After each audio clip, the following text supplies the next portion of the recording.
All right, shalom. Shalom to the elect of Israel, whoever you might be out there. I'm going to start off as always by giving all praise, all honor, all glory unto Yahweh, Bahashem, Yahweh Shai, Bahashem, Rakha, Quadash. Double honor to the elders and apostles of Great Millstone who teach and who rule well, who taught us this truth through the power and spirit of Yahweh, Bahashem, Yahweh Shai. And Lord willing, this lesson is edifying to the elect out there, whoever you might be. And shalom to the 144,000. It's the brother Amawan Patah from the Gym Denver Camp, coming at you with a quick lesson in response to a comment that was made recently. And the brother says, shalom, brother. How does the Lord feel about volunteering? All right, that's the first question. Then he goes on to make a statement. He says, I have a hard time with lust.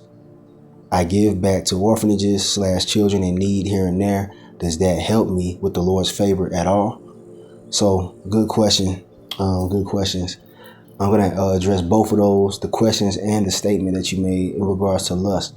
So without further ado, let's get into it. And Lord willing, you're edified. All right, so here's the book of Tobit, chapter 12 and verse 9. This is the first thing that came to my mind when I saw the question. And it says, for alms doth deliver from death and shall purge away all sin. Those that exercise alms and righteousness shall be filled with life.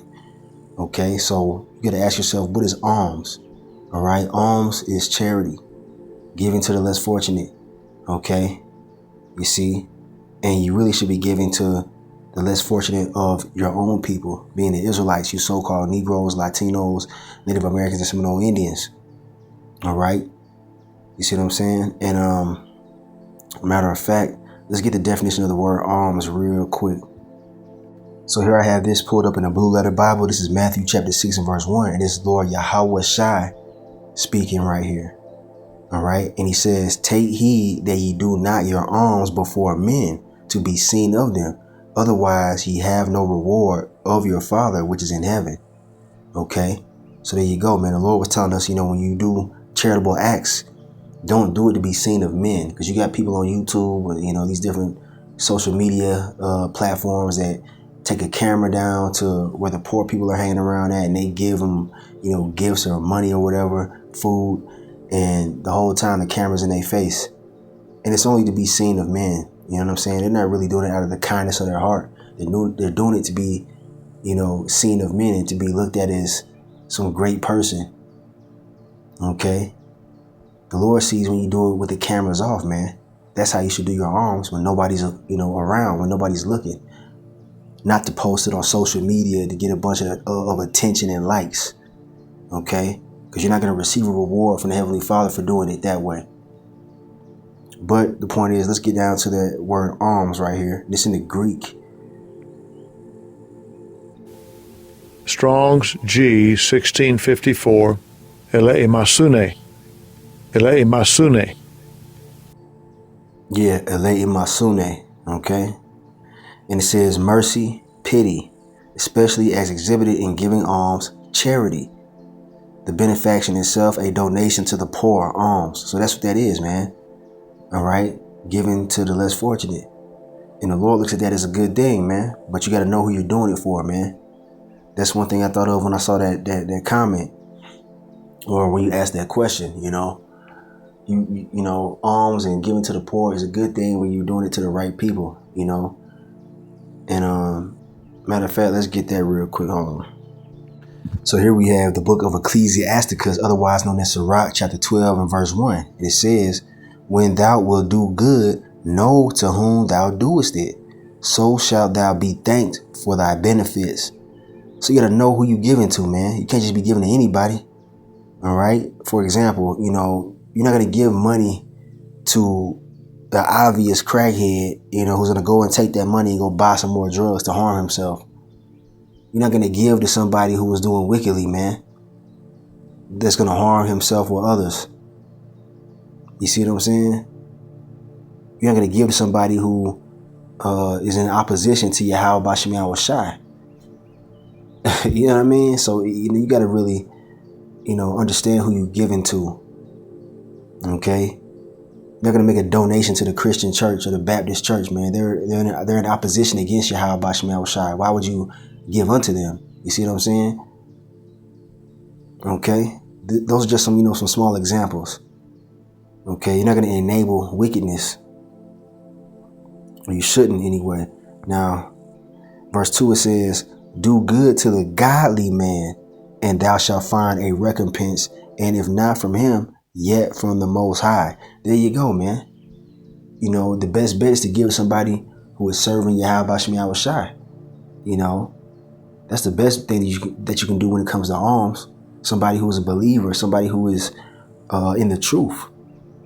Okay, but it's not it's not a crime, or it's not a sin to, say if you're out in public and you just feel like it's on your heart or in your spirit to give to a Jake that you might see that's destitute, down in his luck. You give him a few dollars or whatever. And the Lord sees that, man. You got to be, careful who you entertain, because you could be entertaining angels, man. For Jake might ask you for some alms or, a couple of dollars, and he seems like he's, not out of his damn mind, and, like he's not going to go buy some drugs real quick. Hey, do what's on your spirit, man. Okay? All right? The Lord sees that as well. But you got to have discernment, man. It says, there can no good come to him that is always occupied in evil, nor to him that giveth no alms. So, being charitable is a part of our culture, man, as Israelites. All right? Give to the godly man and help not a sinner. There you go, man. Right there. Give to the godly man and help not a sinner. You're not going to just give to a wicked person, man.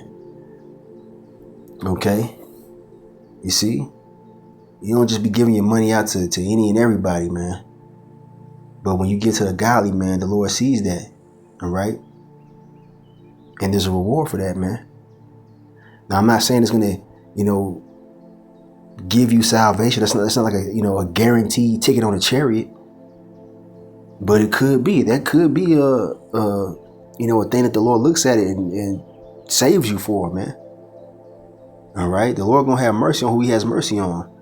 All right? A man could give to a prophet of the Lord, out of the kindness of his heart, in the name of a prophet, and that could very well be the thing that gets him saved, man. Matter of fact, let's get that real quick. Hold on. So here's the book of Matthew, chapter 10 and verse 41. This is also Lord Yahweh Shai speaking.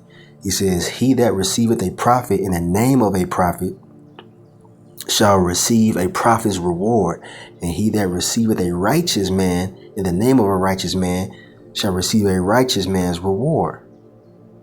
And whosoever shall give to drink unto one of these little ones a cup of cold water only in the name of a disciple, verily I say unto you, he shall in no wise lose his reward. So yeah, there's benefits to giving alms and helping out the godly and the righteous. The Lord Yahweh Shai said that himself right there, man. Okay. All right. So back in Ecclesiastes chapter 12, we left off at verse 4, where it says, give to the godly man and help not a sinner. All right. Verse 5, it says, do well unto him that is lowly, but give not to the ungodly. Hold back thy bread and give it not unto him, lest he overmaster thee thereby, for else thou shalt receive twice as much evil for all the good thou shalt have done unto him. So you got to use discernment. You can't be naive, man. There's a lot of scammers out here, man.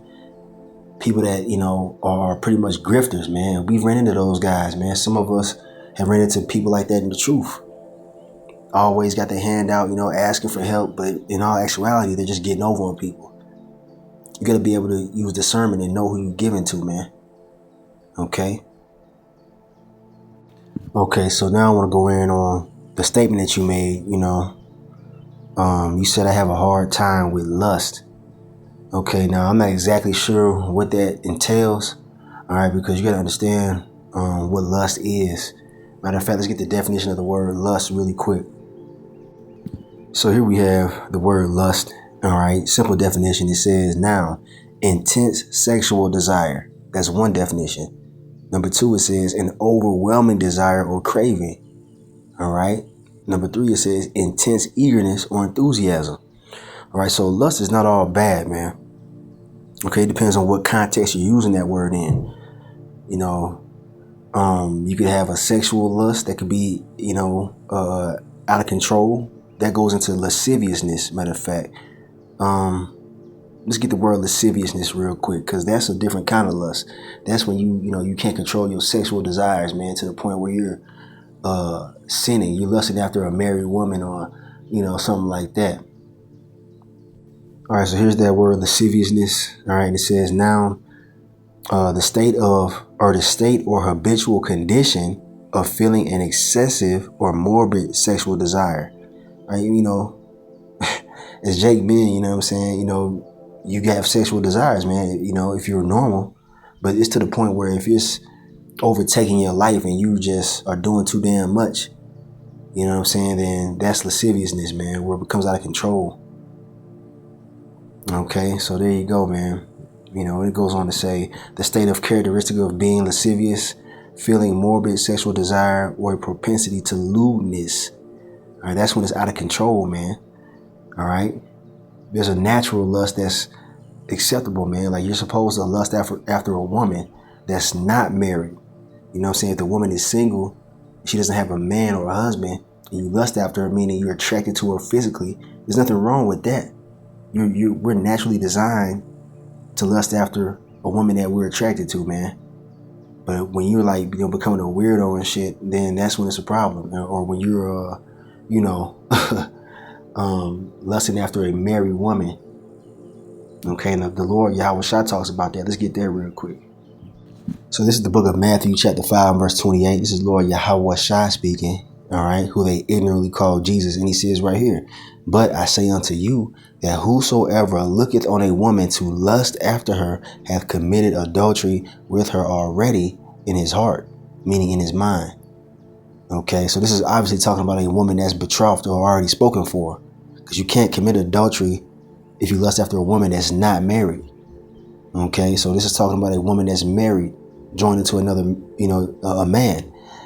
So in this society that we live in, you know what I'm saying, you got to realize that this is why we need Yahweh Shah, because you could be out at Walmart or somewhere out and about, and you see an attractive woman by herself, and you looking, you're like, man, she fine. All right, you could be lusting after her in your mind for that split second, but then all of a sudden her husband comes around the corner with the kids, and now you like, damn. All right, you committed adultery in your heart. You know what I'm saying? And that's a part of this flesh that we, we have to deal with, man. But at least you have to say, you know what? All right, she's married. I shouldn't even be, I'm done. That should be the end of that right there. You shouldn't continue on to lust after her and try to figure out how you're going to get at her. Like, nah, man. Once you see a woman has a man, that should be the end of the discussion right there. Okay, point blank, period. All right. You should learn from, we should all learn from, King David, man. He's an example of that, how he was lusting after Bathsheba, who was married to, Uriah, and he ended up, getting with her, man. That's adultery. Okay. And he was punished for that, man. You see, King David was afflicted heavily for that. And he begged the Lord for forgiveness, man. That's a grave thing that's punishable by death, to tell you the truth, man. To sleep with another man's woman, that's punishable by death. And when you look at this society, this is why we gotta get the fuck out of here, because what man has had, what man can say that all the women that they ever messed with were virgins? That's damn near impossible in this society. So we're all guilty of adultery to some extent. You see what I'm saying? A lot of us were born out of an adulterous relationship. All right, your father, when he met your mother, there's a good chance that he wasn't her first.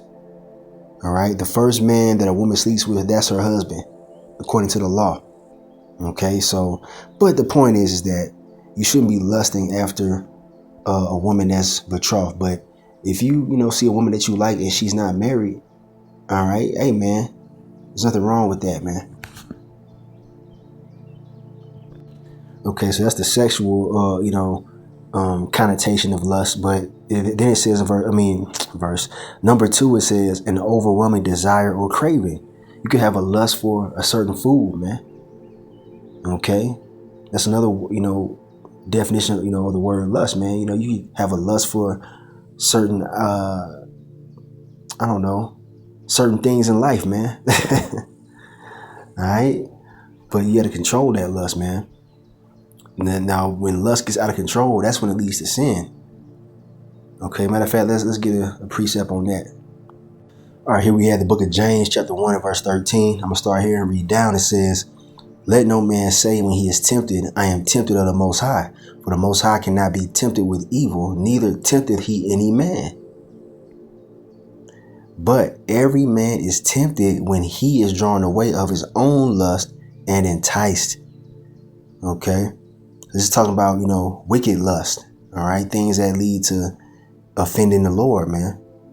Because these bodies are subject to sin, man. We have, things that we have to fight, demons we have to battle, man. And if you have a lust demon that's, offending the Lord, man, we got to battle, we got to pray.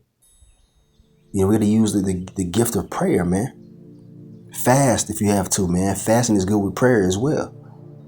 Okay, but it says in the next verse, "Then when lust hath conceived, it bringeth forth sin.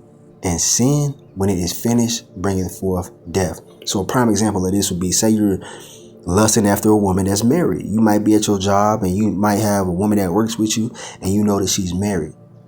Okay, but she might be coming on to you. She might be flirting with you, whatever. And in your mind, you could probably get with her. But being in this truth, you understand that that's fucking wrong. All right, that's how the people in the world think. You see, we're not part of the world. That's a normal thing, in this society, and it's sickening, man. Okay, but the Lord has called us away from that shit, and now we understand the truth. So, but you got guys out there that will lust after a woman that's already spoken for, and they'll just keep, entertaining the thought of messing with that woman. And after after a period of time, eventually they're gonna end up saying something to her or making a move on her, man. And then end up sleeping with that woman, committing adultery. And that's punishable by death. And the Lord will get at you, man. All those who are committing adultery knowingly, the Lord gonna get at you, man. Just know that. I'm not saying that's you, okay? I hope you're not doing that, all right, to the brother who made that comment, okay? And if so, you need to repent, man. The Lord ain't playing about that adultery, man, okay? But that's what it means, man, when, you entertain lustful thoughts and you don't rebuke those thoughts when you know they're wrong, it leads towards sin. And then that leads towards judgment, okay? But lust can also be, something that you desire, such as like wine. Matter of fact, let's get that precept real quick. All right. So this goes into tithes, but it goes into, that word lust as well. Let's read it. I'll start at verse 22. This is Deuteronomy 14 and verse 22. "Thou shalt truly tithe all the increase of thy seed that the field bringeth forth year by year." Okay. "And thou shalt eat before the Lord Yahweh Bashem Yahweh shall thy power in the place which he shall choose to place his name there, the tithe of thy corn, of thy wine, and of thine oil, and the firstlings of thy herds and of thy flocks, that thou mayest learn to fear the Lord Yahweh Bashem Yahweh shall thy power always." So this is going into tithes in the ancient times, man, when we had cattle and livestock and all this stuff. We don't got that now. Okay, so you got people out there saying, "I don't give tithes, because shit, man, I don't got corn or cattle." But look, what does it go on to say? "And if the way be too long for thee, so that thou art not able to carry it, or if the place be too far from thee, which the Lord Yahweh Bashem Yahweh shall thy power shall choose to set his name there, when the Lord Yahweh thy power hath blessed thee." So say, for example, you couldn't get the physical cattle or whatever goods of your increase to that, the priest. This is what it says. "Then shalt thou turn it into money." There you go. "And bind up the money in thine hand, and shall go unto the place which the Lord Yahweh, Bashem Yahweh shall thy power shall choose." All right. So there you go, man. That's why we tithe, at GMS, we tithe. And you brothers out there and sisters, do what you can. Okay. If you are in contact with, the GMS tithes account. Matter of fact, there's videos where the elders, they show you how to give tithes, man, to the elders. So you just, do a quick, YouTube search on that. You'll be able to find out how to tithe, man, if that's on your heart. Okay. But it's right here, in the law. But anyway, continuing on. The point, it says, and thou shalt bestow that money for whatsoever thy soul lusteth after. See that word lust right there? For oxen, or for sheep, or for wine, or for strong drink. So that's a cut on you Christians talking about drinking alcohol is a sin. And you're wrong. The Lord Yahweh Shai himself loved to drink wine. One of his first miracles that's documented was him turning it the water into wine. So you Christians are bugged out, man. Nothing wrong. There's nothing wrong with drinking wine or strong drink, liquor. It's right here. Okay, if that's what you lust after, which is not a sinful lust, then hey, man, that's fine. You see what I'm saying? But I just want to highlight that word lust right there. It says, or for strong drink, or for whatsoever thy soul desireth, and thou shalt eat there before the Lord Yahweh, Bashem Yahushai, thy power, and thou shalt rejoice, thou and thine household. But yeah, that's the point, man. Now, if you have inordinate lust, man, lust that lead to sin, that ain't right, that's when you need to pray to the Lord, man, and really examine yourself and try, to do away with those things as much as you can. All right, we've all fallen short of the glory of Yahweh Bashem Yahushai. We're not perfect. We all mess up. We all sin. Okay, we all have different things that we battle. And if lust is one of those that you're battling, when it's bringing forth sin, then pray to the Lord for forgiveness and that He take that spirit away from you, man. Okay, you have a line of communication. All right, you go through Yahweh Shai, man. Yahweh Bahashem Yahweh Shai. But I just want to do a quick lesson on that, man. Hopefully this answers your questions and it was edifying, and to whoever else needed to hear this, man, hopefully it was edifying unto you. So I'm gonna end it right there. I want to give all praise, honor, and glory unto Yahweh Bahashem Yahweh Shai Bahashem Rachel Kodash. Double honors to the elders and apostles of Great Millstone who teach and who rule well, who taught us this truth through the power and spirit of Yahweh Bashem Yahushai. A Kwame Yasharala in the Bible Bar. Shalom.